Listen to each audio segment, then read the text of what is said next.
Welcome to Geeks of the North, a hobby and gaming podcast in the Bill Province. We're here to paint some miniatures and talk about the hobby, so why don't you sit back, relax, grab a paintbrush, and enjoy the show.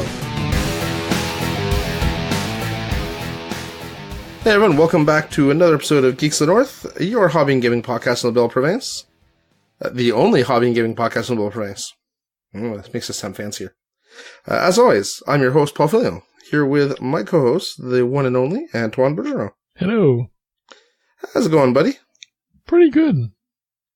Back from the holidays, started work this week.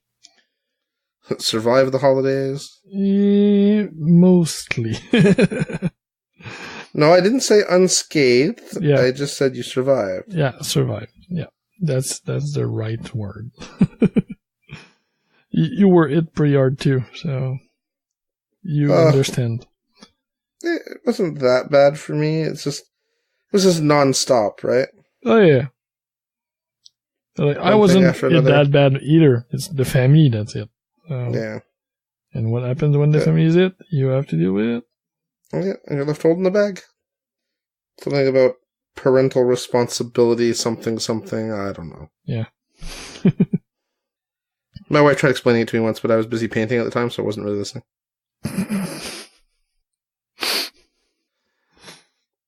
Yeah. I always give such a good impression of myself on this show.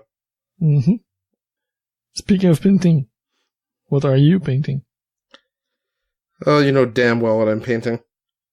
I am painting, I suppose the listeners don't know though. It's one of two big things, but which one are you working on? Yeah, I should be working on that Minotaur to finish him.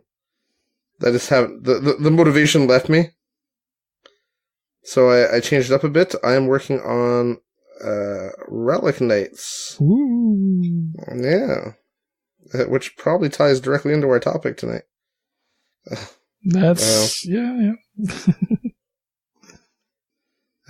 Which we'll get to in a little bit. Yeah. So you guys have started playing a little bit of Relic Knights again. Using the, I guess, early release, or preview release, I guess, of the rule set from the Kickstarter page. Yeah, from the 2.0, the second edition. Yeah. And you guys seem to be having so much fun. And, I had stuff from the first Kickstarter that I never did anything with. Yeah, I have a brand new sealed-in cellophane rulebook still. If you don't care about the fluff, it can stay that way. Yeah, well, I didn't realize there was fluff. I mean, I suppose I should have known, but... Yeah, and it's pretty cool, too. It's a good read. Well, I'll check it out, then. It's not like it's going to be a collector's edition or anything. I don't think so. Okay. Anyway, so you guys were playing it and seemed to be having fun, and I had the stuff, so I was like, what the heck, it's a little bit of a change of pace. It gives me, something to do. I'd started painting it a few months back, and then, no sooner than you had gotten on the Relic Knights bandwagon, you moved on to another game. Or let me finish. I'd gotten the impression that was the case, so I kind of shelved it again. Yeah. Only to find out a few weeks ago, like, oh no, I played like 6 games this summer.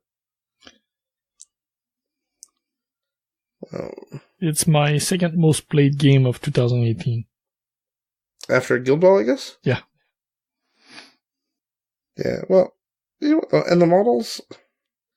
Listen, the models were kind of, in Wave 1 anyway, were not the best, I can't lie. But they're still kind of fun. Like, the aesthetic is still cool. Yes, yeah. The style of them is still cool. The quality of some of the cast is pretty horrible, but... Yeah. And the material is... Yeah, it's not the greatest to work with. It's like all the worst qualities of Restic and resin. Yeah. I think that's how we described it. Such a good mix. Yeah. And I dropped this model this week, and it shattered like old school resin. Like, it made me think of like armor cast resin. The way it shattered, and I dropped it like a foot, if that even, onto a hard floor, mind you. But like it wasn't like a drop from the second floor of the house or something. Anyway, so I was a little like, what just happened to my model? Why would it explode? Like, it's plastic. It's plastic. Plastic shouldn't do that. Yep. I have the same reaction when I dropped the Ostrican. Shattered in 3 or 4 places. Why? At least I think this stuff is plastic. I mean, now obviously I'm questioning because of the way that broke. It certainly breaks like resin. Yeah. But it's bendy, so... It was supposed to be restic, so... Yeah, it's a mix, a type of restic, I guess. So what miniature are you working on? Right now I'm working on the Diamondback, which is kind of like a big robot for my faction. I think he's a mech, so I think he has a driver. Is a pilot? Okay. I wasn't sure. But so he's like a big mech then. He's got a giant, like, energy axe. He's kind of badass looking. And being one of the biggest model in the line, the quality of the casting on that one is not that bad. Yeah, that's true. He's got some sharp lines. I mean, they're not all sharp lines, but he has some sharp lines. Mm-hmm. I think it was a good idea to start with that one instead of being discouraged by starting with the small infantry. And well, actually, no. Work on it. I didn't start with this one. In this round, I started with this one. Yeah, that's what I mean in this round. I know I previously painted a squad of infantry. Yeah. Well, a 3-man squad. Though I must say I'm kind of confused about that because the infantry I decided to paint was kind of like the elite shock trooper guys. Yeah. At least that's what I thought they were.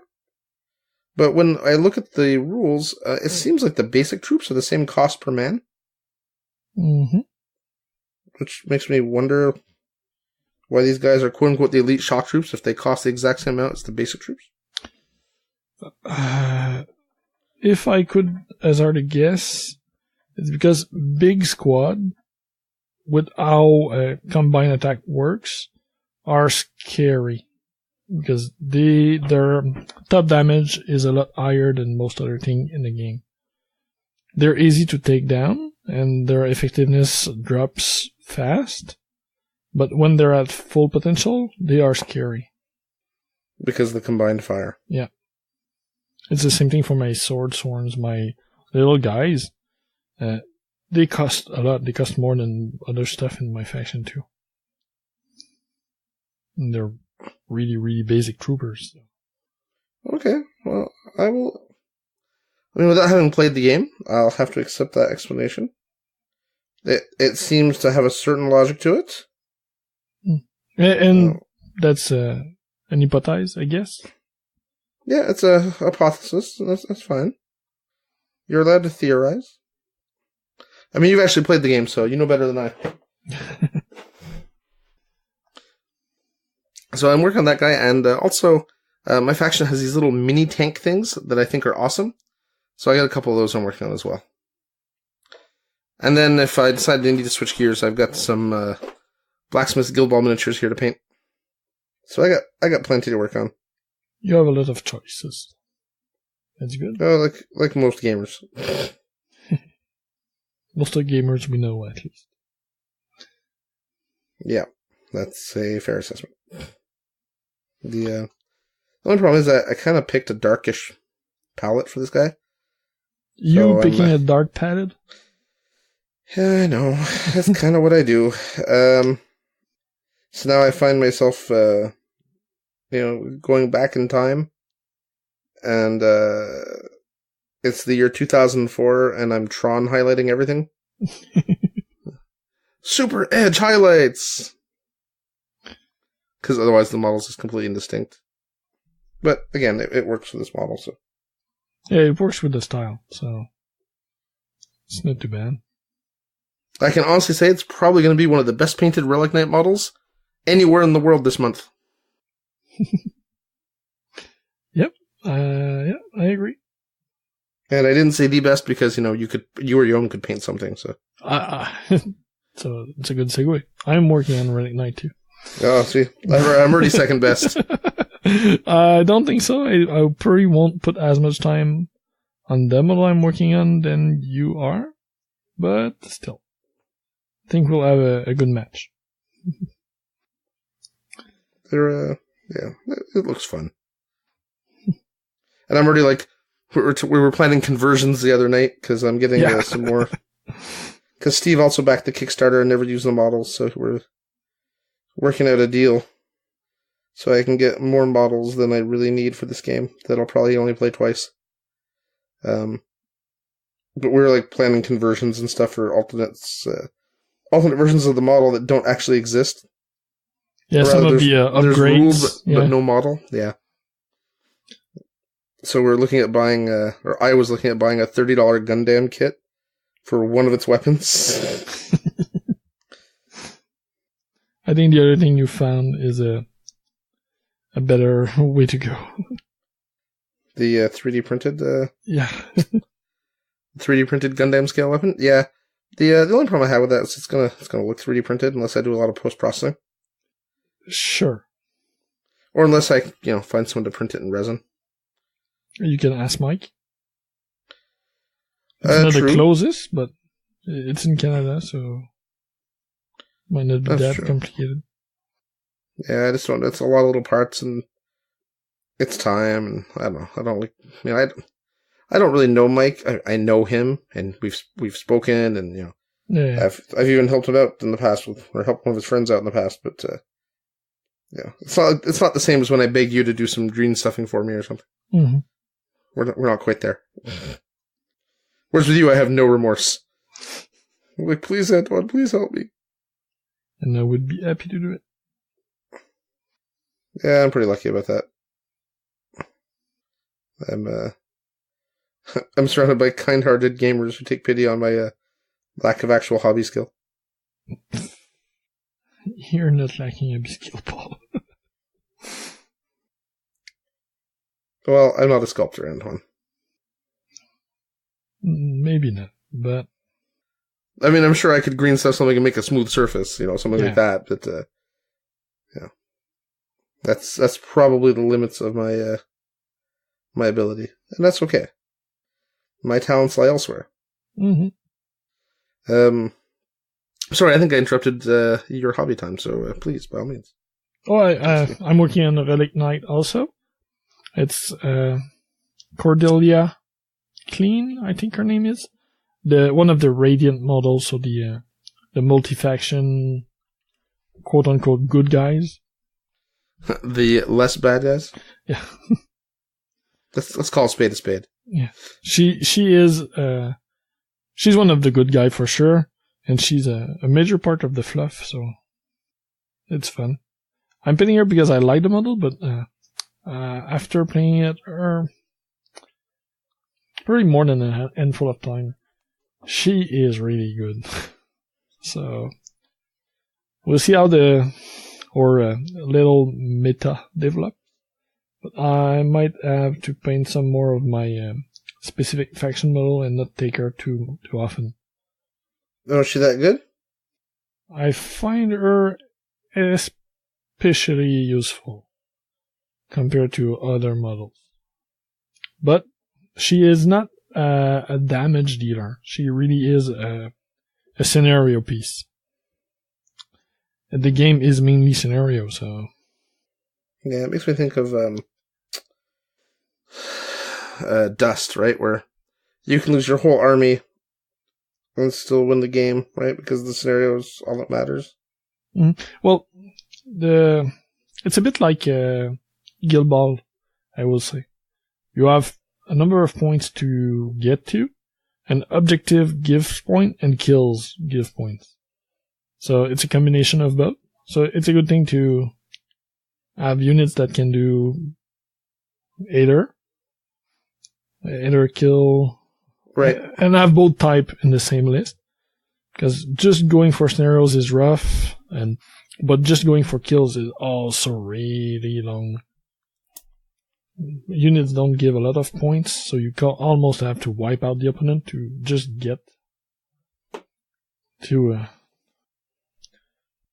your required number of points. So, but she's fast, she flies, so she ignores a lot of the movement rules.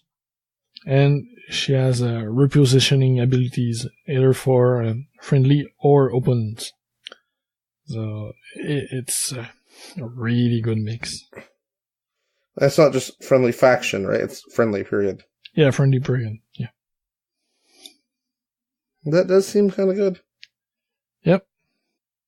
Like, if she had maybe just 2 of those 3 abilities, it wouldn't be that bad. But having all of them at the same time, that's strong. Like, in faction, I have models that are fast and fly, but they don't have reposition, or the one that do have reposition are usually slow and don't fly. So the only other model that probably has the same combination of abilities is my questing knight. And they're supposed to be powerful piece, and they do cost a lot more points too, so at least it makes sense for that type of model to be that powerful. And fluff-wise, it works that she's powerful, but it might not make for that much of a fun game if she always do everything. But we've not played that much, and I mainly played against Danielle, so always, I think I had 1 game against a different faction. The rest of the time it was always is Cersei, Speed Circuits, so it might also be tied to the specific factions I've played, the specific mashups. That reminds me. I should ask him, and that's true, yeah, sorry. But that reminds me, I should ask him, we were talking the other night with you about that model we got at the painting class with Elizabeth Beckley. Yes. And you said he was for Corsairs? No, he's for Cersei Speed Circuit, the Daniel's faction. Yeah. Okay, because when we were talking about it, I could have sworn you told me he was for Corsairs, and I'm like, I don't think so. I think you said he was for Corsairs. Or somebody else in the chat when we were talking about it. But no, he works for his faction. If I go from Marine. Oh no! I had him mixed with another guy. He works for Cersei. You're right. Yes, he works for Cersei, but he's not. I had another model in mind, but they both work for Cersei. So. Yeah, so I should find out from Daniel if he has him. I'm sure he does not. So I should give him to Daniel. That would give him a new character to play with. That's right. However, I don't know if he already has rules out. He's got a card. The card is on the PDF? Yep. Oh, okay, cool. That's how I found out where he worked. Okay. Because some of the units that we already have don't have rules yet because they were either extras or alternate models. And some of those are not available yet. They were going to be in the second PDF with the expansion stuff, and that never came out. Yeah. Never or not yet. We'll see, but it don't look good. Yeah, no. So, but yeah, that would be cool. He would have more options. And he's a stand-up guy, so that model's never going to do me any good just sitting on my shelf. But I should at least, And he's mostly painted, too. Mm-hmm. So that would be a nice gesture. I think this guy is done. Except for his giant axe blade, which needs an airbrush, which I will not be doing on the show, because my name is not Yom. I don't think Yom airbrushed on the show. No, I know. What was the name of the fantasy podcast we were listening to? Skullbro is awesome. Yeah. It was, they didn't refrain from doing it, though. Rotor airbrushed all the time, where he would play Candy Crush or something. You just hear the click, click, click of the mouse. Mind you, Steve was guilty of that at first, too, I think. I seem to recall having a discussion with him at one point about the incessant clicking I had to stop. Well, you don't think of it, right? No. And you don't realize how much those mics pick up.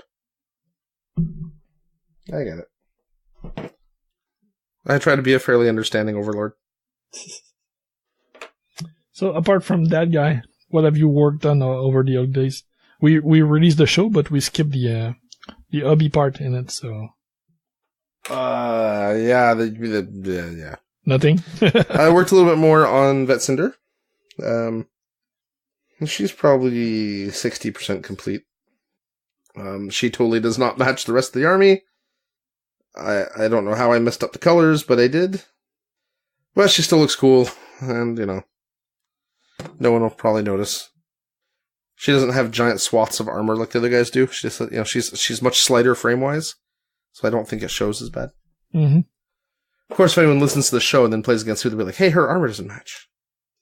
Then I'll have to flip the table or something. Just that. Yeah. Exactly. They've all been warned. If they listened to the show and found out that, about the armor being different colors, they also heard me warn them about flipping the table on them, so equilibrium has been maintained. But yeah, aside from that, I just haven't had time to do much of anything. It's been brutal. My hobby, I don't think my hobby's been this low in years. These things happen. Darn you, life. Sorry, I'm looking. Yeah, sorry for the time out there, guys. Which I don't know if that'll be in the final show, because, editing. But I think I messed up, what we were talking about. And this is not the same color. What's going on? So over the holidays, what did I paint? Like I said, painted a little bit of Cinder, painted my Minotaur a bit. He's just got some small accessories left, and I can't get my motivation there. And that was really it. Like, this is so little time over the holidays. Yeah, always traveling with the kids and trying to appease two families. For those of you who don't have significant others or have never had a significant other and may listen to the show, when it comes to splitting family holidays, there is no easy and or fun way to do it. Someone always feels like they got the short end of the stick. Yeah. At least in my experience. I might be wrong, but I don't think so. What about you, Antoine? You're a hobby guru. What did you do? I think I mentioned it last time, but I painted the Aeronorix terrain. Well, it's some 3D printed terrain for Aeronorix. Mm-hmm. So that was a quick project. I didn't paint much during the month of December after our last show. I was on a big cleaning mode. So my workshop is a lot better and a lot more usable now. Looks pretty fantastic, to be honest. I was there a couple days ago. It's less cluttered, for sure. I still have work to do, but... It's like you live in a different house now, Antoine. But once that cleanup phase was done and I was back to my usual hobby mojo, I assembled my Devanu starter for Anyarl, the World of Twilight. And they're all fully done now, so I based full star, that's 8 models. And also, when I got it, I got an extra character for it, the Copa, which is kind of their big hunter boss. And he's painted too, so I have my full collection of Devanu painted. So I will be missing my Central Empire starter, the Fubarni, the small guys, like the Savage Devanus. So they're thematic opponents. I need to paint that starter too to be able to try the game out. But right now I'm ready to play with Nick from Skirmish Supremacy at Adepticon. That was the goal, painting my Devanus for that event. So they're ready. Skirmish Supremacy is a web channel? No, that's a podcast. Really similar to us. Okay, I should probably listen to that then. It's always nice to listen to a better version of me. I would say different version. You're probably being kind. Nick and Tim. are the two hosts. So that's it. I finished the starter over the weekend, and since I've cleaned and assembled my full Barney starter, the second starter, but I had a mispack, so I'm missing one piece. So I'm waiting for that to come in before starting to work on it. I've assembled the alternate Pharaoh Brigand Warlord, the one from the mini crate. Oh, she's awesome looking. Yeah, she's really good. I had some putty work to do because there was a mold slip in the back, but it was not too big. I did that last night during Riker's Iron stream. You watched the Rikers? Sorry, not to sound incredulous, but you watched the Rikers Iron stream? I knew he was working on that model, so it was kind of an incentive, and nobody else from the group was online doing anything, so I had half an hour to lose and work on it at the same time. Yeah, no problem. Sorry, I made it sound like you committed a sin. That's not my No. And if Kyle listens to this, I wasn't trying to imply that. I enjoyed it. You listened to that stream?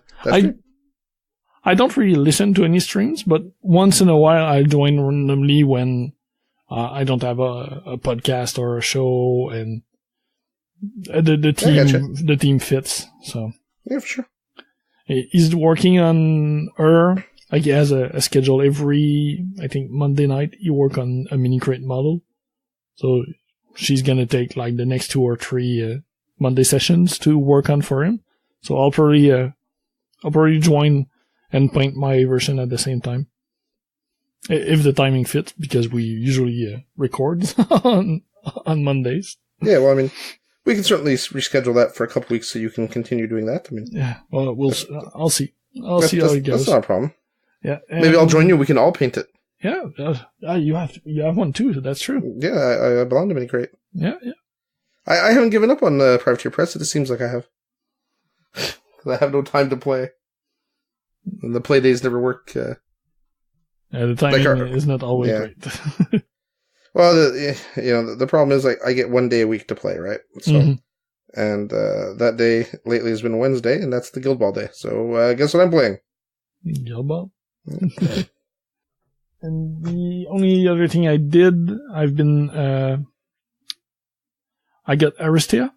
Thanks, Paul. So I've got my base box. And today I just straightened the bent piece because it's plastic. Probably more board game plastic than Restic. So I had 3 or 4 models in there with some bendy pieces. The quality is pretty good, and most of the pieces are straight, but there were just a couple here and there that needed just a little help. So I did that today. Yeah, overall it looked pretty good when we looked at it together. Yeah. I was pretty impressed, actually. So I've reread the rules now, and I'll be ready to play. You found out where all the places where Mark was cheating? Oh no! I'm kidding. I know Mark listens, so or occasionally anyway, at least listens. So. I figured I get a little friendly job in there. Yeah. Well, he and I go way back. He was one of the first people I ever played at 40K. That's way back. Well, no, I got into the game quite late. Yeah, I know, but still. Well, I was in my 20s or whatever. And he had a Necron that's army. Far. Farther than I'd like to admit. Let's put it that way. No, not as far as Mark's 20s, mind you. But yeah, there's that. So I just need to depunch the token, to punch out the tokens, and I'll be ready to show you the game, or Steve, or Yom, whichever you guys want to try it. Yeah. Think of anything else. Are we counting shopping as hobby? Are we the independent characters? Does buying count as hobby? Sure. Go for it. Okay. So yeah, in addition to what I mentioned before, I have placed an order for a few things. I ordered a bunch of Khador Manowar stuff like the newer things that I was missing, like the suppression tankers and the new stuff from the bigger models from the latest CID. Yeah. Yeah. And even though I'm not really playing the game, Khador was my first love. Man of Wars were actually my first love. That's what drew me to the faction. So I was super excited when the CID happened. But at the time I was painting my mercenary army. And that's what I was playing, so I didn't bother investing. And the reason I'd gotten the mercenary army was that one of my friends was playing Khador, so I didn't want to really do mirror matches all the time. That seems like a kind of poor way to play the game. But he has since decided to drop War Machine, and all his stuff is for sale. Oh, really? Yep. So shout out to Ben Bergeron. He's got all his Khador for sale, and so that kind of gave me free reign to go back and buy some Khador and not have to worry about not being able to play it. And we'd you and I had kind of theory crafted some lists in the past. Or I'd shared, so I guess mostly me, I shared some lists with you that I thought might have potential for the Armored Core theme list. So I did some shopping. I picked up the models I was missing, or at least some of them. The only I didn't pick up was the 2-man character unit. They're kind of like it's a 2-man unit that's has like orders they can give to Man of War. Kind of like Kovnik Joe does for Winter Guard. Yeah, I don't remember that unit though. Yeah, I can't remember what they're called. I didn't pick them up because I always forget to use those units, so like I don't use them properly, so I'm hesitant to invest money in something that I know I'm just going to flub. Yeah, when I could just be running up and beating people in the face. So yeah, makes sense. I did that, and then also in a non-miniature gaming, but gaming all the same, I built myself a little retro arcade machine, or a little. Actually, I shouldn't say arcade machine. The arcade machine's coming. But I built myself a little retro Pi machine to plug into my TV, and I've been playing some Super Nintendo and Neo Geo games from ages ago. And I'd forgotten that gaming back then consisted of a whole different skill set than gaming today. Yeah, yes. I've been playing some on my computer with the emulators, and oof, it's not the same. Well, gaming today actually requires a different, like I said, a completely different set of skills. Yep. Back then, it was all about memorization. There was no such thing as fair and balanced gameplay, right? Like, oh, no, for sure. Like, stuff just randomly spawned and shot you, and you had to remember, oh yeah, a guy spawns here and shoots at this time when I get to this point on the screen. So I have to know to jump before I get to that point on the screen. You know, like, everything's all about memorization and repetition, right? And grinding, muscle memory too. I remember some game. Yeah. There was a castle one with bees where there was no mention of any of the secrets or entrance. So you just had to try every square just to have a chance to find your way to the next room. Oh, it sounds like Castlevania. Castlevania 2 Simon's Quest. It was not that one, but yeah, in the same. Where I remember there was this one place where to get to the next part of the game, you literally have to equip an item and then kneel on the ground next to a wall, and then a whirlwind will come and take you to the next part of the game. But it's not really mentioned anywhere. So, I don't remember how I found it when I was a kid. Yeah, same kind of thing. I know I did find it. And it's no wonder that we all had the subscriptions to Nintendo Power back in the day. Oh yeah, for sure. Those walkthroughs were necessary. Yeah. And I tried playing one game. What was it? But anyway, I was on the first screen of the game, and I was already like looking at GameFAQs.com, like trying to figure out like, okay, what do I do? Because I'm 3 minutes into the game and I'm stuck. And, I used to consider myself good at these video games back when I was a kid, so yeah, completely different skill set required. And the reason I built it was actually my wife for New Year's, her sister brought over an old Genesis, and I plugged it in for them, and they got super excited. And they were lamenting the fact they couldn't find a bunch of old carts. I'm like, well, for $50, we can fix this. Like, you're gonna buy games? I'm like, not exactly. Yeah. So I don't want to encourage anyone to do this, because technically it's illegal. So stay in school, kids. And don't pirate ancient video games that, you couldn't buy anyway. It's bad. Was that convincing? Not really. Oh, okay. Good. Oh, I did some more gaming. We got, my son got Monopoly Gamer over the holidays, so we did some board gaming. It's a fun take of it on it. It doesn't outstage. Whoa! You used Monopoly and fun in the same sentence? Yeah, I did. I'm calling shenanigans. Well, it's a Super Mario theme first, and there's a timer on the game. Yeah, every time you go, you pass the equivalent of go. You fight a boss, which is one of the Bowser's kids. And there's a limited amount depending on the number of players. And once you fight Bowser, which is the last boss, the game ends and you count points. So you're sure it's gonna end. Well, that's already better than most versions of Monopoly. Yeah, and you get points for having properties like the game. You get points for your cash, and you get points for the monster you're able to defeat. The little boss you're able to defeat. So it's fun. It's still just a roll and move. There's a power up dice, and you have different abilities depending on the character you choose, because they have special power too. So it's only Monopoly in the basic sense of the word.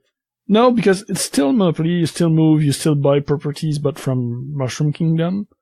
But every time you move, you roll the power of dice, and you could win coins or shoot a shell at the opponent in front of you, and you lose some cash on the board. So when you move, you pick up the cash at the same time. It's pretty simple, but it's cool. And what I like the most is there's a 2-version player, or the game comes with 4 character, but you can buy extra packs. And there's a second variant where you do teams too. So you have you can play with multiple characters, and when you do, when you roll for your turn, you don't choose a character. You roll first, and then look at where your characters are, and which power dice, which power up you rolled, and then choose which character to activate, depending on that. So that 2-player variant, or the other special team variant, makes the game more of a game, and less of just seeing who goes where and by what. So that's a cool variant. Yeah, it's like I mentioned before, I picked up Fireball Island for my wife from the Kickstarter. Mm-hmm. Because she had lots of fond memories of the original game from when she was a kid.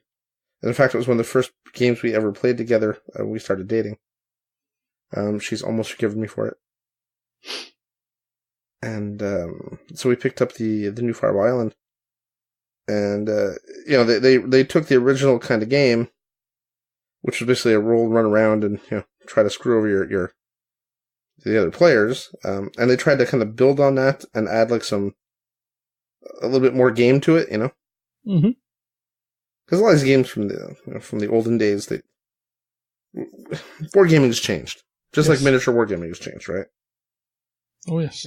If you looked at 40K from 30 years ago or whatever, and tried to sell that to people today, I don't care how cool the fluff is, that game would not sell. No one would be interested in playing a game like that long. That's just not need what a third player is. And an umpire. Yeah, exactly. It's just not played that way anymore. The world has moved on. And the Fireball Island people did a good job at trying to build a game that's got a little more game to it.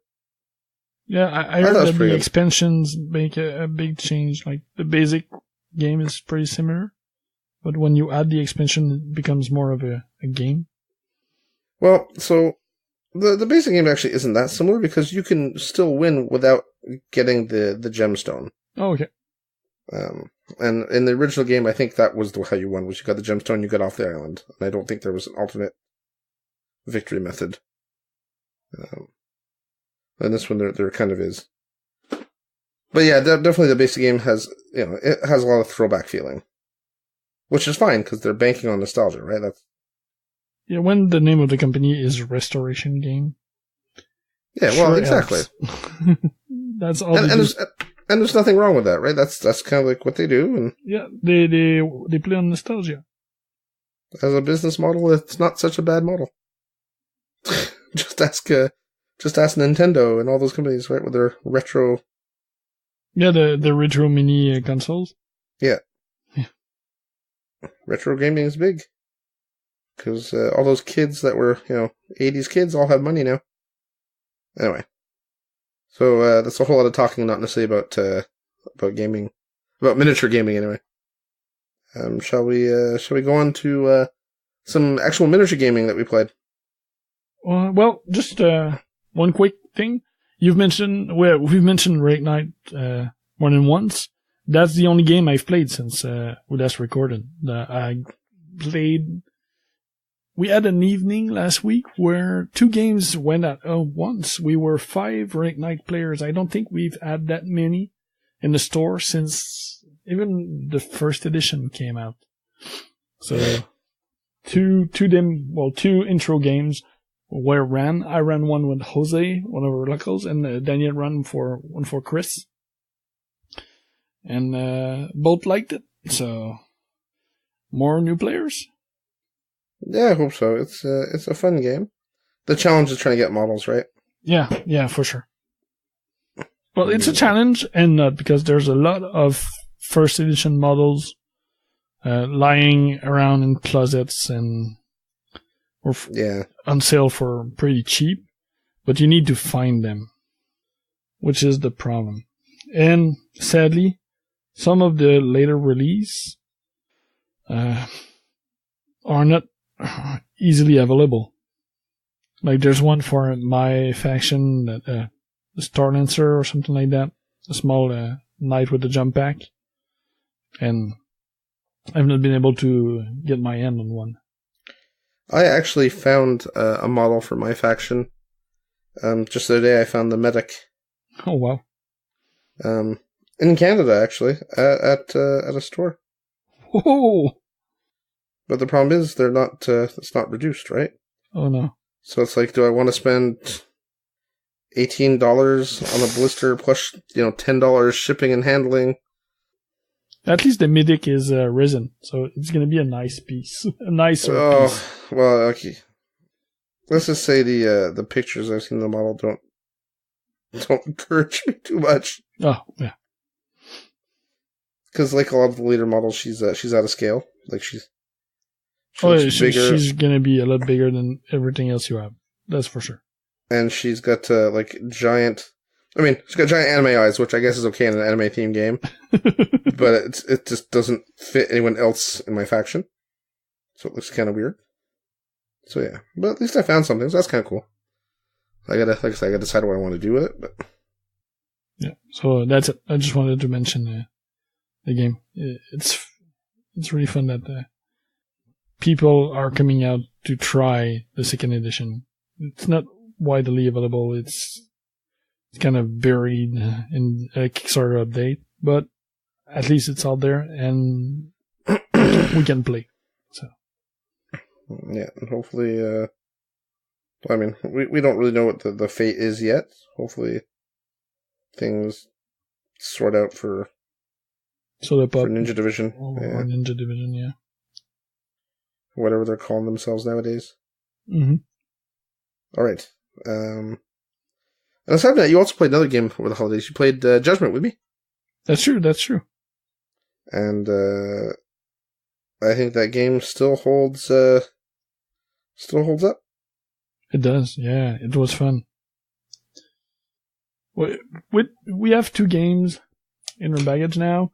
I think we're we're ready to play the 5 models game and not just the 3.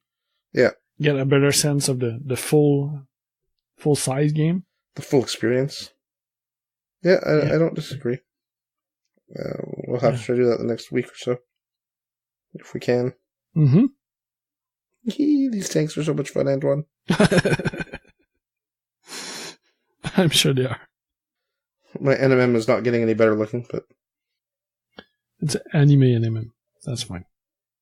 Yeah, it looks much better on my Diamondback than it does on this thing.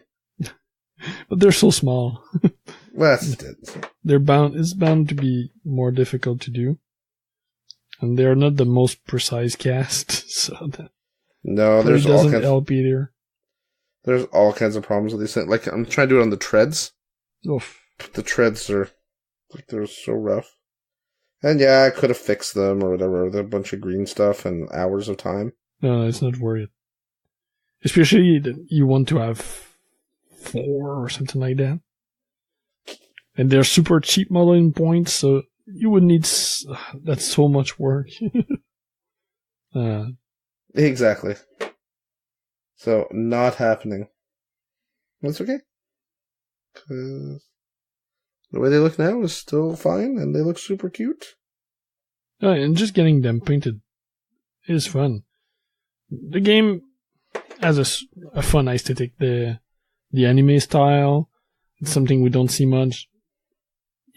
They could have been more flashy in your case. But that's a usual Paul thing. Yeah, I got nothing. I can't even argue with you. But the game is fun. Really had a blast with it, so... And having them painted just helps because the place where we play the most often, l'Abyss, they have great terrain that fits for the game. And it's all painted and 3D goes high, so it makes for a really amazing experience. You have the full painted experience when you get your painted model on those big Infinity mostly style board. But looks good. Make for the full shebang. I'm just going to mention that I actually have a bunch of Infinity terrain here. Mm-hmm.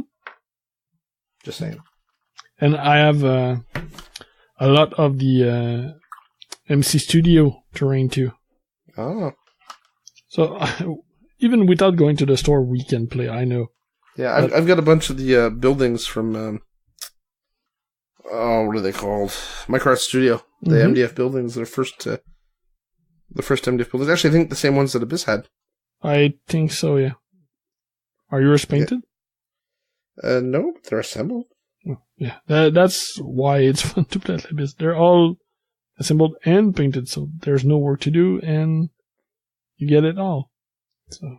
Well, yeah, but I mean, yeah. But we cannot always go to the store, so at least we have other options. Yeah. Sorry, I'm giggling at my little tank. and we can always play on 40k stuff too. It's not like we don't have a lot of that lying around. I don't know what you're talking about. You got 40k terrain? Yes. You never played 40k, did you, Antoine? You don't have a dark past, do you? I was not sure where you were going with that question. Nah, I'm just kidding. I don't mind 40k one bit. That's place. No such thing as wrong fun. Nope. No, I even painted some of my Adeptus Mechanicus in the past few months for Kill Team. So. Yeah, I'm curious what the competitive Kill Team... They're supposed to be coming out with the balance stuff and the... I'm curious to see what fruit that bears, Yeah, I'm curious about that too. I don't know if it's just going to be point adjustment or is it going to be adding more of the models to each Kill Team possible. I'm really unclear on what they're going to do. Well, I think it's because they haven't really said, right? They've kind of just hinted. Oh, they just announced it and that was it. For sure. We'll know in soon. Sometime. Maybe not too soon. Soon. Yeah. All right. Should we get on onto our main topic there, buddy? Oh, yeah. I don't know how many hours we've been going for, but we're probably over already. So, our main topic. I'll let you lead with this one, Antoine. Well, we've been almost talking about that topic, so I just want to touch on dead games. What do you do with them? How do you get them on the table? What to do when a company announced that a game won't be supported anymore? That was spawned a lot by the fact that we have been getting a comeback from Relic Knight while the company is getting more silent about what's happening with... Kind of in its death throes, yeah. Yeah. And we've seen almost the same thing with Pulp City. It's been announced to be on sale right now. We have no idea if another publisher is going to take up on it. It explains why there was almost any release in the last 2 years. And they've been signing. We've seen calls for it, but they didn't come out. So, and lately I went to the website to look, because that's the only place where you have the whole list of cards. They were on the store. When you went to a model, you had the cards available there to look and print. But now that some of the models are no longer available, they've been removed from the listing on the store, so you don't have access to the cards. That's not useful. That seems weird. Yeah, but I think having the cards there was just not luck. It was just an happenstance, and it was useful for players to look up. But it was not the main goal. But it was there as like a buying aid, so you kind of know what. What type of model it was. Not really supposed to be a reference. Yeah. But as they are not listed anywhere else, it became a reference for some people. Yeah. So, which is understandable too, right? Mm-hmm. So that's what I wanted to talk about tonight. Like, and what do you do? Actually, we went through this a couple of years ago, right? When Fantasy kicked the bucket. Yeah, when Fantasy did, when Relics did. There's another one that's been announced recently, Roots of Magic. The guy is closing down. So. Yeah, and those were kind of, let's face it, kind of eclectic games. Like, Oh, for sure. But that's what I play the most. So. And Relics had some really cool looking stuff. I still look at my Vitier and the puppets, my football team of puppets. They're just... It's tough. And it's tough to find the motivation to play these games. And often what happens is the games, when they start dying off, people go into like fire sale mode. And they start trying to sell everything they have. Or they light it on fire, right? And burn it and take a YouTube video of it. Which, if you know you want to play, it's a good opportunity to get model for cheap. But at the same time, it means less opponents available to you.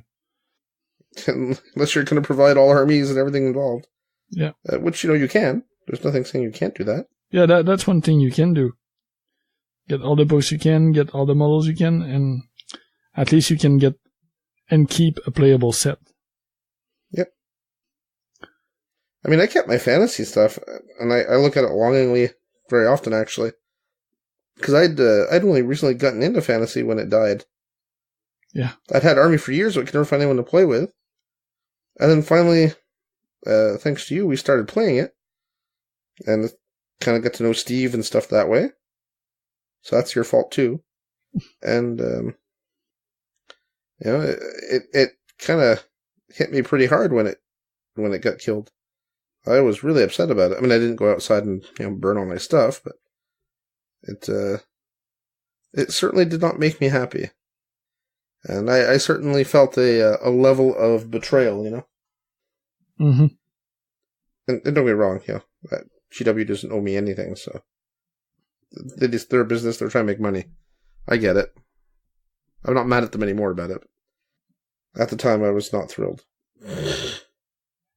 For sure, and you were pretty invested. You bought multiple armies. You had a lot of projects on at the same time.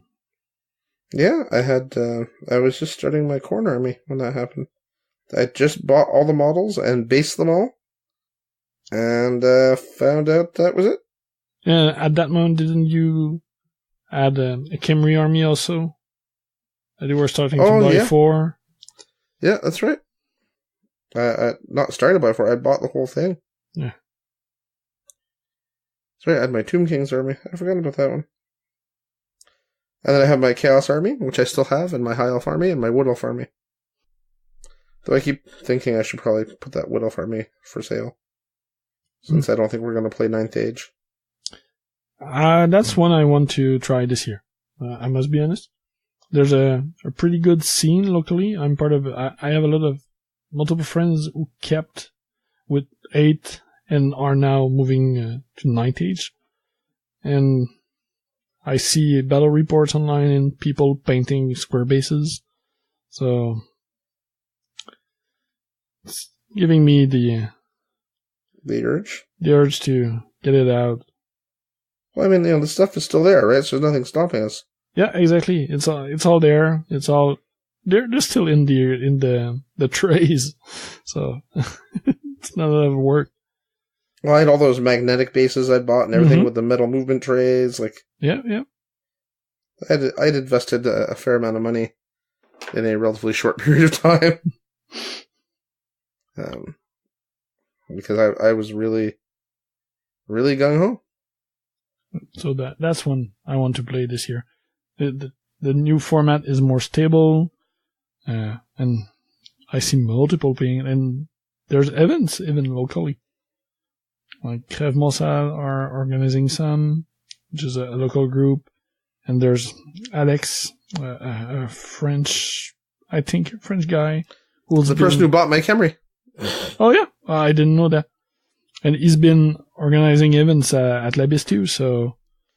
I think that's what it is. Isn't he the gentleman also who's developing something himself? No, that's Julien. Oh, maybe I'm getting the two confused then. My bad. Yeah, so 9th Age is a good example of what can happen when a game dies. The community can decide to keep working on the game. We've seen that with 9th Age. The War Master Revolution rule set is also a good example of that. It's a mix of War Master, some of the War Master Ancients rules too, which are kind of the second edition of the game, mixed together. And there's an international committee that's working on it, and they have online meetings and open forums and forum threads about the change, and they're collating everything and putting annual revision to the rules. Well, that's pretty awesome, right? When you start to seeing that level of involvement from the community. Yes. Yeah. Because it's pretty easy to give up and just walk away, right? And it all depends on how much time you want to give it. Mm-hmm. Ultimately, that's what everything comes down to in this hobby. How much time do you want to put into it? Whether you're painting or playing or deciding if you're going to try to tough out to your game dying.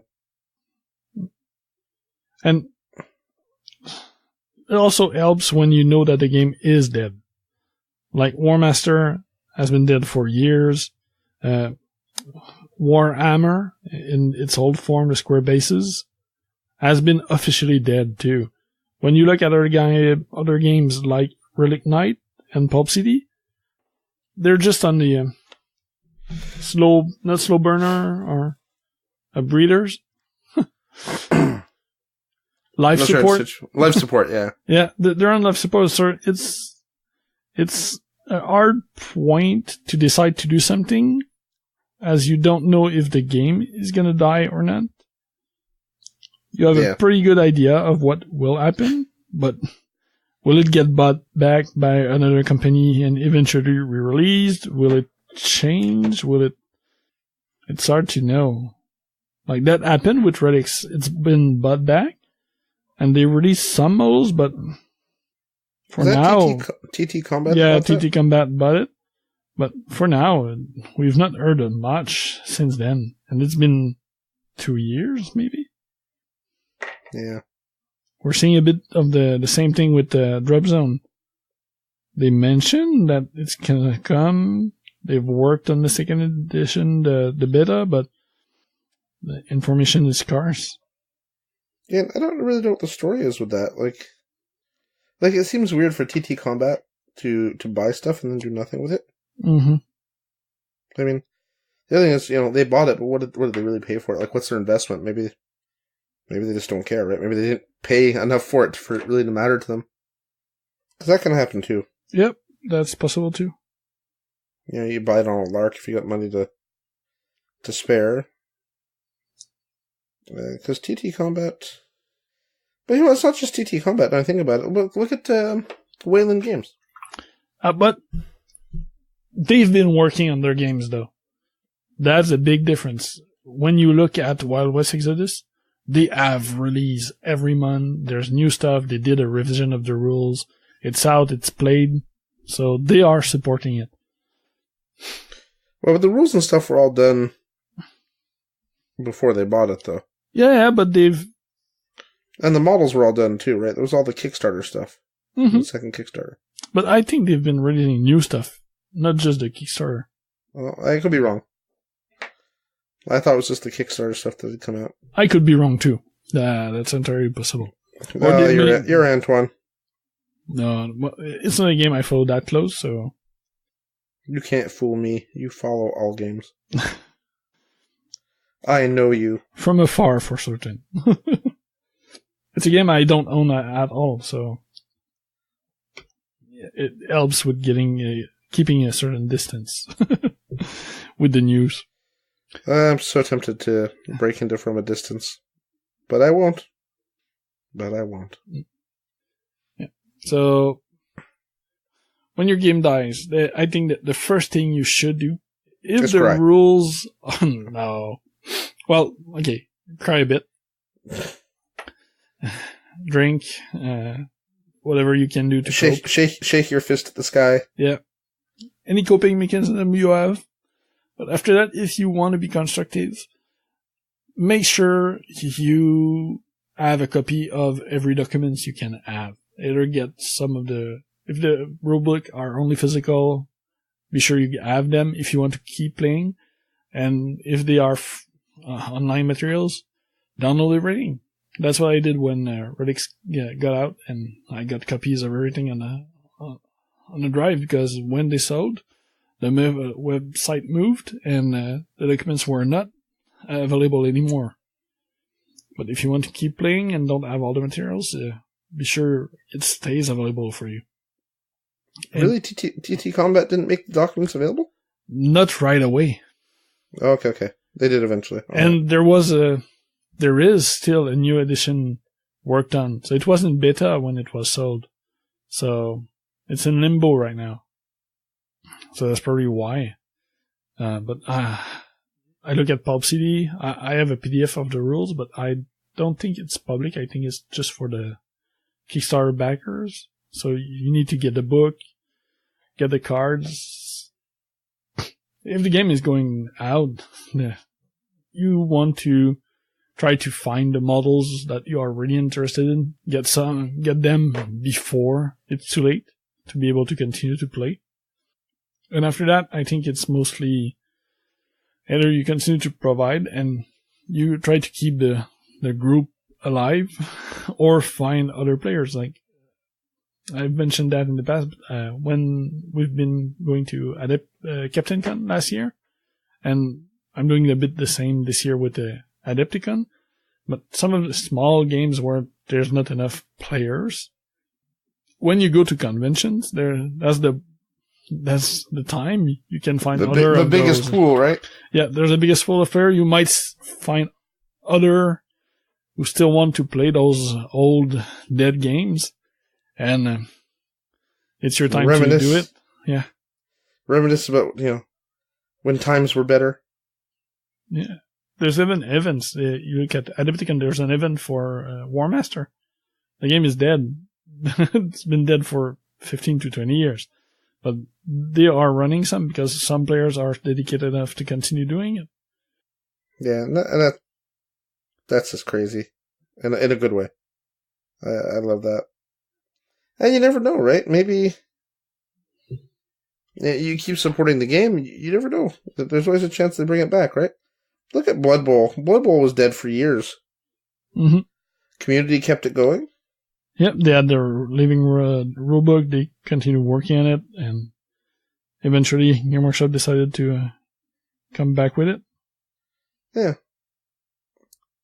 I mean, that was Tom, right? That's his name? Impact Minis? Yes. He wrote that book for GW. He was a very active member of the committee that kept that rule book alive. Mm-hmm. Okay. I mean, he obviously had a self-interest in it because his company sold proxies, alternative Guild Ball yeah, for sure. But I'm sure he also had a love of the game. Because I can't see anyone starting a miniature gaming company making proxies for a game without actually loving the game you're proxying for. Yeah. For sure. But it's a great example of what can happen if the community rallies behind something. Eventually someone may take notice. And, it may not be the same. It's the old expression, you can't go home again. It's like that, it's an expression for a reason. So, things may change. It may not be the exact game you remember. But, a supported game of any kind is better than a game that's not supported at all. Mm-hmm. And be it by the company or be it by fans. Yeah, exactly. If fans rally and keep the game going, some company might decide to continue producing alternate miniatures, and they can become... Ninth Age? You've got... what was the company that made the Warhammer Fantasy stuff? There's multiple. There's Mum Miniatures who do a bunch of stuff. There's Avatars of War. Avatars of War, that's what I was thinking. Thank you. And Fireforge Games. They've started to do some fantasy miniatures, not just historicals, for that. And there's multiple companies who have been doing... Yeah, I was thinking specifically of Avatars of War. Because now they have official lines for Ninth Age. Yep. Yeah, them and Mum Miniatures also have official miniatures for Ninth Age. So, strength of the community right there. Mm-hmm. So in a way, it's not really that different than growing a community for a new game, right? No, but... You gotta go out, you gotta give demos, you gotta try to maintain, and if you want it to live and you want to have a meta and there's, nothing's gonna be available, then you have to think, okay, is it worth me investing in enough product or whatever so that people can play with me? Because it's not necessarily cheap to buy armies to loan people, right? Oh, for sure. And it's also depends on the type of gamer you are. If you're a tournament player that want to follow an active absolutely. meta, that's not the type of game you should be in. No, that's for sure. But if you're more interested, more of a casual player or a thematic player, yeah, you're more interested in the social aspect of it, maybe. Mm-hmm. Then that's the type of thing you can do.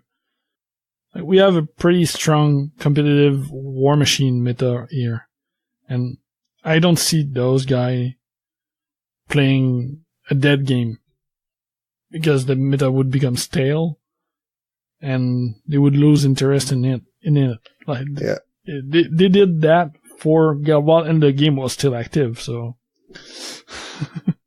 yeah, no, that's true. I don't see them following a dead game ever. No, that's true. And again, nothing wrong with that, right? Like it's... Oh no, for sure. That they like a type of gaming, and it doesn't fit with that style of game, and that's it. There's a game for everybody out, and if you want to have a large pool, be able to go to big events, and work your brain on a super competitive event, don't try to keep a dead game alive then. Yeah, no. That is true. Because that just won't work. We saw that with Canhammer too. They switched to Age of Sigmar instead of trying to go with Ninth Age because they wanted to have an active game to talk about. Even if they were avid 8th edition players, and they were rank and file players for sure. But when the switch happened and the old world died, they made the switch. Yeah, a lot of people did, right? And they weren't happy about it at first. I think that first year for Age of Sigmar was really rough. Mm-hmm. Oh, for sure. I mean, and now that it's almost indistinguishable from 40k, in a lot of ways, it's just a thematic difference, right? Mm-hmm. I think it's in a much healthier place for it. And there were other problems when the game released. Some type of plays were not available, and it was junk. Yeah, that was a severe problem. Yeah. Sorry. So. Too soon. But yeah, it was a harsh gameplay experience at first. That sounds politically correct, doesn't it? Mm-hmm. Okay. So yeah, I can be politically correct if I choose. Yeah, gotta be careful not to diss Age of Sigmar too much. People get angry at me for it. Actually, I had someone bring it up at Adepticon last year. Oh, yeah? Yeah, they used to listen to my show, like, randomly. Recognize my voice, and he's like, "Are you Paul?" I'm like, yeah. He's like, "I used to listen to your show." But then you guys started ragging on Age of Sigmar, so I stopped listening. Oh, okay. Actually, that may have been 2 years ago. Like, before the General's Handbook came out, before it tried to have some semblance of structure. When it was all about talk to your opponent and have a discussion and agree beforehand what type of game you want to play. Anyway, that's a topic for another show.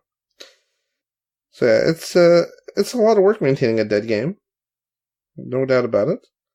But it can be rewarding if that's what you want to play, right? Yes. Because the only person responsible for your happiness is you. So if you really want to keep that game going, then you got to think of a way to do it, because no one's going to do it for you. And we've been mentioning dead games, but the same thing is true for games on life support. Like, I love Pulp City, and even before the news, I wanted it to be more active locally. So I've been, I mentioned it in the last show. I've been painting monsters to use in it. On my painting table in some of my next project, I'm gonna work on my villains crew and other crew to get players to play it. And I want to reactivate our Facebook community that plays it and find other players. So either a dead game or a small indie game, they have similar challenge. Yep. That's true. But at least the smaller games that are still active, the big advantage is that models are available. Or most of the time, models are still available. So if people want to jump in, they at least have the opportunity to get stuff. That's the big challenge for fully dead games. As opposed to mostly dead? Yeah. But then there's a bunch of companies who do proxies, and it opens the door for other companies to maybe do something similar. Like with Pulp City, the game has been on a hiatus, if I can say that. But one of the guy that worked on it before, but not the owner, has been working on another superhero game, and that one is coming out this year. So are we talking about who I think we're talking about? Nope. But another of the company, it's Leon, the Yep. British guy that's been working on it, and not Devin. Oh, Devin might be helping out. I have no idea if he's involved or not. But people who love the genre will find a way to keep it alive. Either keep an old game alive or create a fully new games and their own line of miniatures for it. Yeah, I really liked the one time I played Pulp Fiction. Pulp City.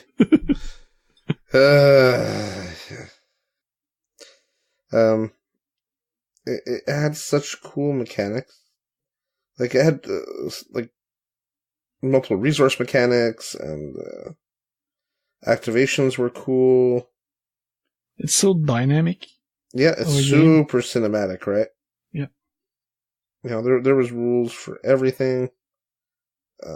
The size of the models affected things too, which is cool. Mm-hmm. I can't remember what exactly, but I know there was something. Yeah, the strength of the models affect what they can throw or interact with. Size of the model have an impact on how powerful their strikes are, if they're jumping, or the game is still quite simple. There's not that many mechanics, but they brought everything in line to at least have a use. It's about quality, right? Yeah. It's not about quantity mechanics, it's about the quality mechanics. So. Yeah. War Machine has quite simple mechanics. Mm-hmm. But the mechanics are excellent, in my opinion. Yes.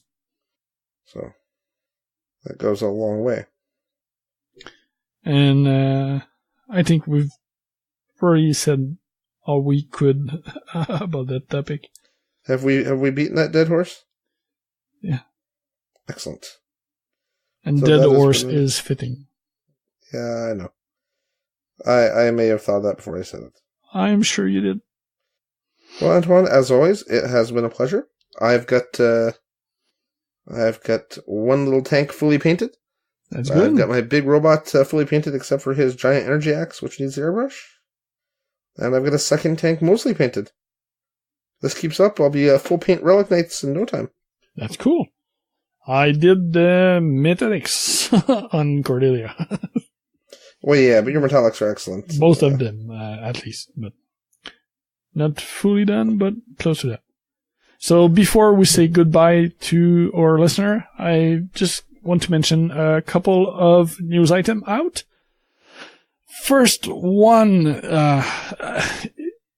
even if you're living under a rock, and probably even more if you're living under a rock, just for the thematic sense, Game Workshop have announced and put on pre-order the Gloomspite Gitz, which are the new Night Goblins for Age of Sigmar. There's an army book for it. There's an amazing terrain piece for it. A ton of new squig and squig hoppers, new characters. They look amazing. They do look amazing. Yom is fighting hard. I'm sure he is. Especially for a painter of that caliber, like. Mm-hmm. And he loves orc and goblins. He already has a ton of them. And I thought you were going to say he has a tattoo of them. He also has a tattoo of them. Well, I know. I thought you were going. So, it's all fitting. So, but it's Age of Sigmar, and he's not playing it. So that's probably the only thing that prevent him from jumping in.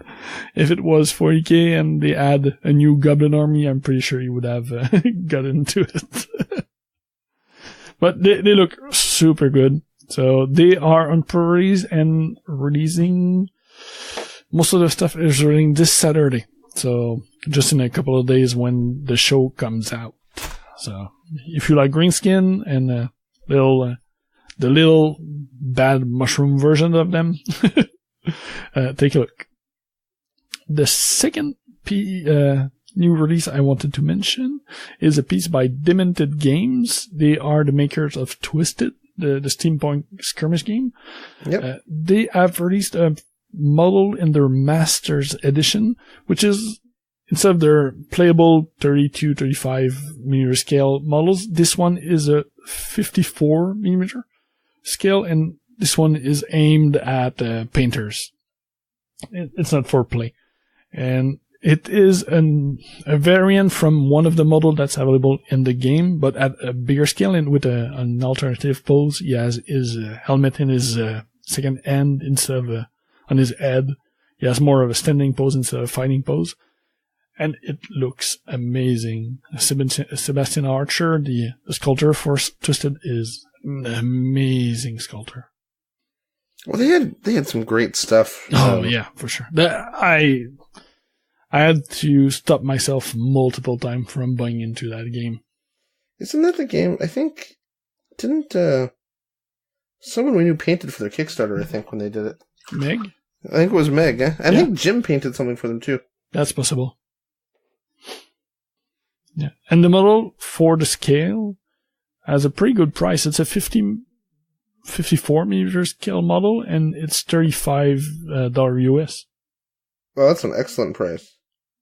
That's a little bit cheaper than the Judgment models. Yep.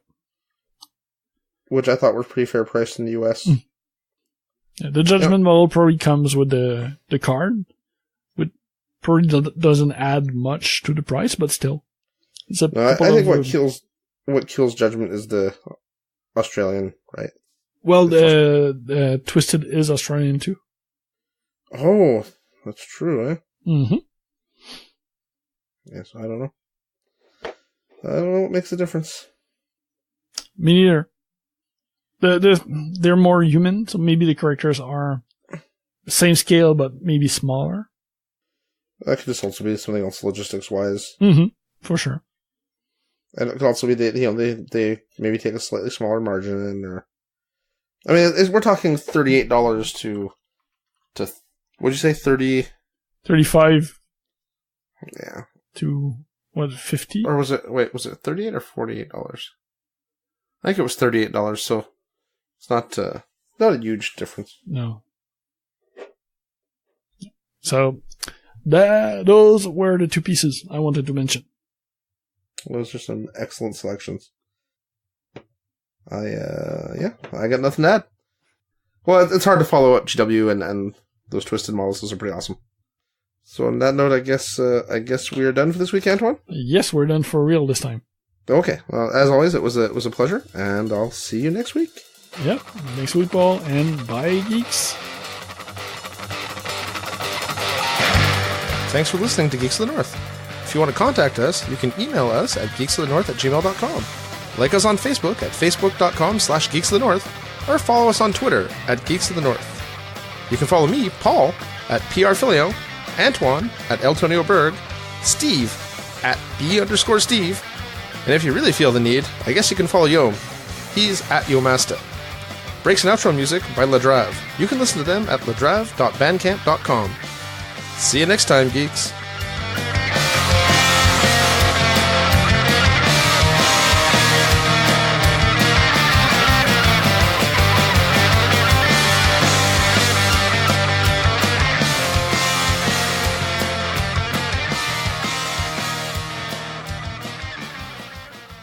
Thank you for checking out a United Geeks Network family member.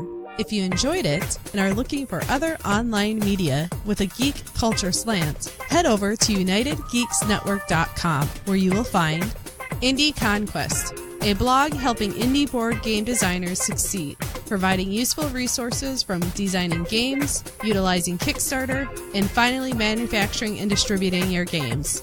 The United Geeks Network. You can broadcast your geekiness at UnitedGeeksNetwork.com.